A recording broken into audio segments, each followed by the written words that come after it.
What's okay? There we go. Here we go. Let's try it again. What's worse than a lie based off an assumption? Okay, well, maybe there might be some other things that's worse, but that's pretty bad, right? A lie based off an assumption. What's up, family? It's Thursday. Time to get a little shopper. Welcome to the Anti-Negativity Network. Hope you're doing good. Hope all is well. Yeah, out here to do it again. Y'all pray for me because my wife not with me. So, yeah, y'all know how I am. I love her presence with me. I love her when she's with me. I love her, period. But y'all know what I'm saying. Makes a difference when I do this and she's with me. So, yeah. So, what's up, family? Hope you're doing good. There's something I want to share with you. And so I will ask that you hang with me for a little bit because I got something I want to share with you. But before I share that, I want to talk about Genesis 20. We're going to talk about Genesis 20, and then after that, I want to share something with you. But let's do what we always do. Okay, on the count of three. Here we go. 1, 2, 3. 1, 2, 3. One more time. 1, 2, 3. All right. So, yeah. So Genesis 20. And again, y'all pray for me because my wife not with me. Anyway, love you, babe, but I need you here. But anyway, so Genesis 20. I ain't gonna lie to y'all. I was struggling with Genesis 20 a little bit. Of course, my wife helped me out. But I was struggling with it, and I want you to read it for yourself because, as I think we have talked about it before, you know, the Bible sometimes can be like a good old soap opera. And I asked the question, is there anything worse than a lie based off of an assumption? Now, I'm sure you probably say, yeah, some other things, but that's pretty tough, right? To get caught up in a lie that can affect you and your loved ones based off of an assumption. So here we are in Genesis chapter 20, and here we got Abraham 2.0. And I said 2.0 because he comes again, pimping out his wife, and she go along with it.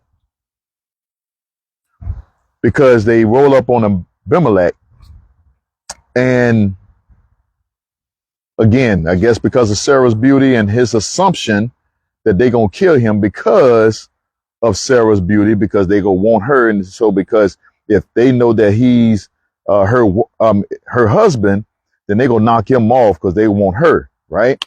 So that's my sister, not my wife. That's my sister. So y'all remember a few chapters ago, he did the exact same thing, and with Pharaoh, and caused some problems. Well, here we go in chapter 20, and he's doing it again, and it's causing some problems. Now we talking about the same Abraham that God has laid his hand on personally, and like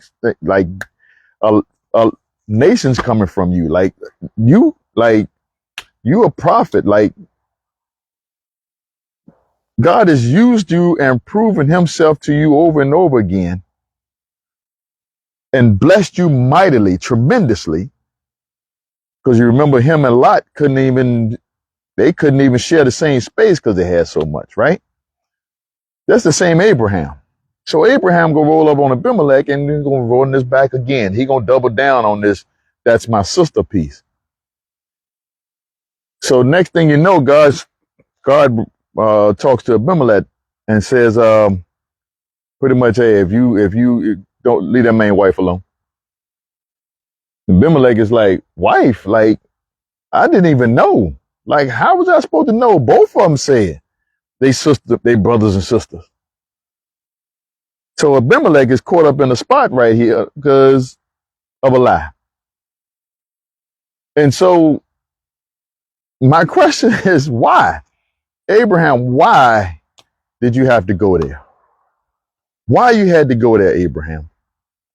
So Abimelech is like, just imagine if somebody came up on you like that and rode up on you and give you a lie And it affects your world. It affects your people. It's not just you, but it affects your people. But it directly affected him, because it was like, if he was to get with Sarah, then God was going to deal with him. But he like, I'm innocent. I don't have a clue about this stuff. They just, both of them lied to me.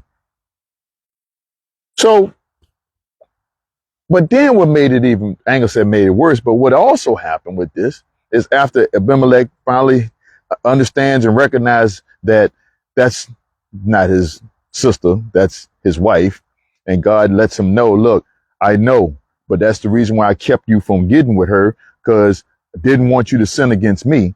I recognize what's going on, so I got you. So I'm just letting you know, send her back so that you don't sin against me. This is God having conversation with Abimelech, right? But God has stepped in on this situation right here. So first of all, let's thank God that he does step into our situations. Because some situations we get in, we have no clue that we even got ourselves in it, because somebody else done lied. We all done been there, done that. Okay.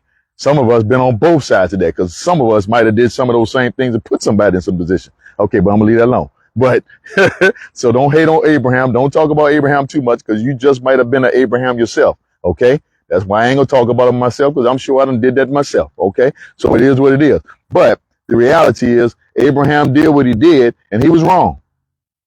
Ain't no ifs, ands, or buts about it. He was wrong. And Abimelech got caught up in a lie.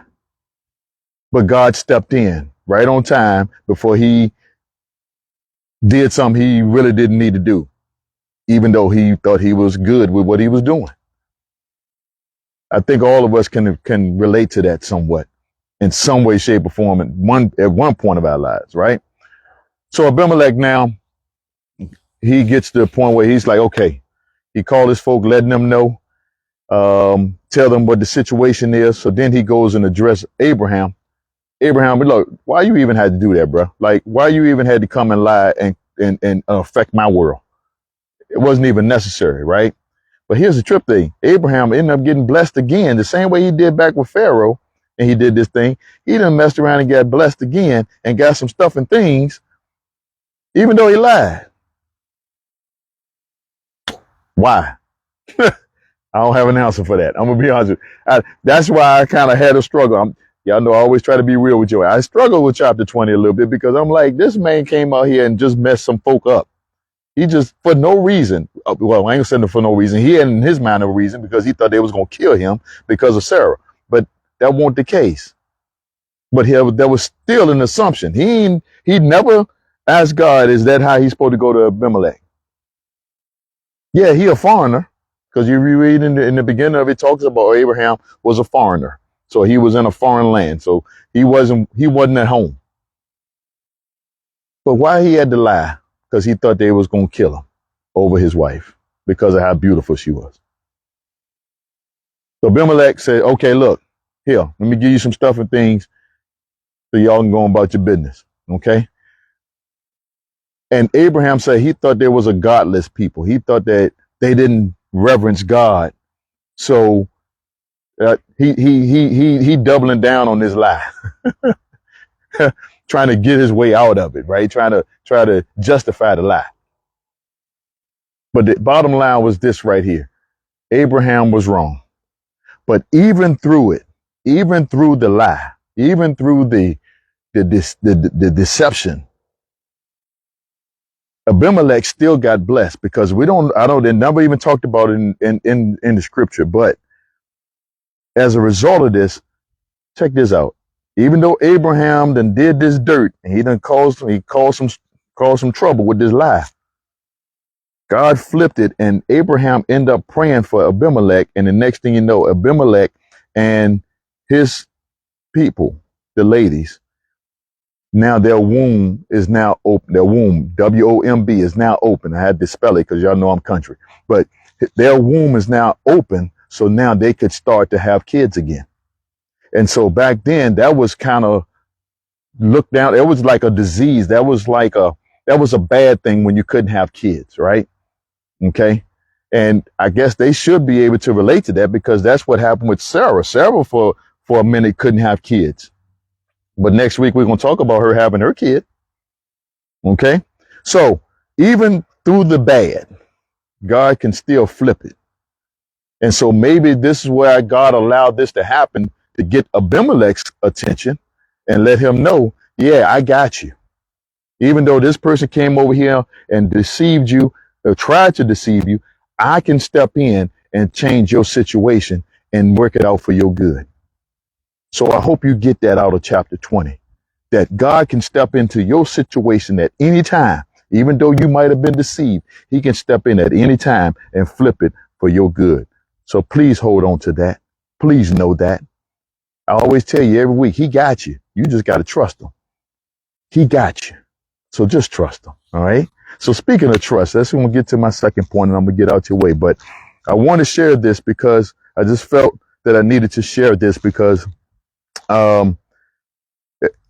thank you, first of all, for many of y'all who have been supporting me doing this on Thursday. All of you, thank you. Even if you don't do it every week, anytime you ever been on here, thank you. But I've been doing this since April 1st, 2020. And I absolutely love this and thankful for this opportunity to do this every week. And so, but I also, this came about simply because I just love to talk and encourage people. I do. Encouraging people is something I absolutely love doing. That is not a hard thing for me to do. I might be got my issues going on, but if I got an opportunity to encourage you or say something to you to put a smile on your face or give you some joy, some hope, or whatever, I am always down for that. That's not hard for me to put my stuff aside for a minute to encourage you. And I just thank God that he's put that in me. And hey, then he's given me this platform to try to share with as many people as I possibly can. And so this Thursday at 6:30 is a special time for me. But it's also because, like I said, I love to encourage. And in my encouragement is this came about because the Anti-Negativity Network came about because I've always told you and try to encourage you about going for it. Don't matter none about your age. Don't matter about your situation. Don't matter about your financial situation, your health. Do what you got to do to try to push towards those things that's on the inside of you that you really want to accomplish. You really want to do. You want to figure out. There's something in you that really wants to come out. Okay. There's some goals that you have. There's some dreams that you have. Okay. And so I always like to encourage you to go after that. And I tell you to go after that, right? I tell you to go after it. Write the vision, make it plain. That's another piece of this. Write the vision. That's one of Habakkuk 2:2. That's one of the base scriptures. And then this right here, Proverbs 27:17, iron sharpens iron. So I'm here to be your piece of iron to try to sharpen you, and you sharpen me because you simply listening to me means I got to come on here correct and talk to you, right? So we working on each other right there. We're two pieces of iron sharpening each other. And so those the two base scriptures are what this is all about. And so since 2020, I've been doing this. But I also heard God tell me, okay, you're going to talk about it, but are you going to be about it? That's what he said to me. Because I come on here every week and encourage you, talking about going for it. Go for it. Figure it out. Write the vision, make it plain. Do all that stuff, right? Trust God. All in. Whatever. Y'all know. Y'all done heard the things I done said. But I also heard him tell me, okay, are you going to trust me? Are you going to do what you telling everybody else to do? So I ain't had no choice, guys and ladies. I had no choice. And so many of you might have already seen, and if you hadn't, I announced it a couple weeks ago, but it finally came to fruition on this past Monday, where I became the head coach of Maryland Eastern Shore. And I'm absolutely honored to be in that position. And so Monday, it officially started. And so for me, the big thing with that was having to leave behind where I've been for 52 years. And I have no problem sharing my age. Yes, I am 52 years old. But for 52 years, all I have known is this one place in Virginia. Never been away from it longer than a week and a half. And I can tell you, it was a little bit of a struggle because the familiar, where I've been my whole entire life, to walk away from the friends and the family, the relationships, the familiarity of things, to walk away from that. Are you going to trust them or you're not going to trust them? Are you going to rock with them or you going to not? What you going to do? That's simply what he asked me. Ron, are you going to trust me or not? And I can tell you, I'm being honest with you. I can't say that it was easy, because again, to walk away from something that you've known your whole life, you've been a part of all your whole life, that's been your life. Now to change and go a different direction, you're going to have to trust. That's what I'm doing. I'm trusting him. And so far, I'm so thankful that I'm trusting him. So I'm going to encourage you. Trust him. Trust him. Trust him. He'll never leave you. He'll never forsake you. And he will make provision for you. He will make a way. And you, in his will, you seeking him. Seek him first. He didn't tell you that you had to dot every I and cross every T, that you had to be perfect. We just talked about Abraham. He wasn't perfect, but yet he still got blessed. I think he learned something down the road, but nevertheless, he did something he had no business doing. We all can relate. We have not dotted every I and crossed every T and been right all the time. But we got to trust him with everything we got on the inside of us. You trust him, he's going to make sure you're taken care of. So I just want to share that with you. And I just got to tell everybody, thank you. All the love, all the congrats, all the blessings, everything that has been shared since Monday. I just got to say thank you publicly. I just want to thank everybody for your congrats, for your love, your prayers, your blessings, all of that good old stuff. I just can't thank y'all enough. And so I'm excited for where God has led me to. And like I said, going to continue to roll with him. He's all I got. And I'm going to roll with him. Okay. And so pray for me and my wife. And it's not just me. Let's pray for my wife as well. Okay. Because y'all know she's love that woman. Deborah, I love you. Trust and believe. I love my wife because she has been, I can't even put into words how good she's been to me. And so I appreciate it. And so, thank you again. Just, that's all I can say is thank you guys. Thank you. And I'm praying for you. Keep praying for me. Pray for the girls that I'm going to be coaching. Pray for Maryland Eastern Shore. Pray for everybody everywhere. Okay. Because we all need the prayer. All right. But keep loving. And again, please do not cut yourself short. Don't sell yourself short. Stop thinking about your age. Stop thinking about your situation. Stop thinking of, I don't have this. I don't have that. Trust God and do what he told you to do. I'm going to see you next week at 6:30. Pray, plan, prepare, proceed. Go make it do what it do. I love you. Thank you. Bless you. Talk to you.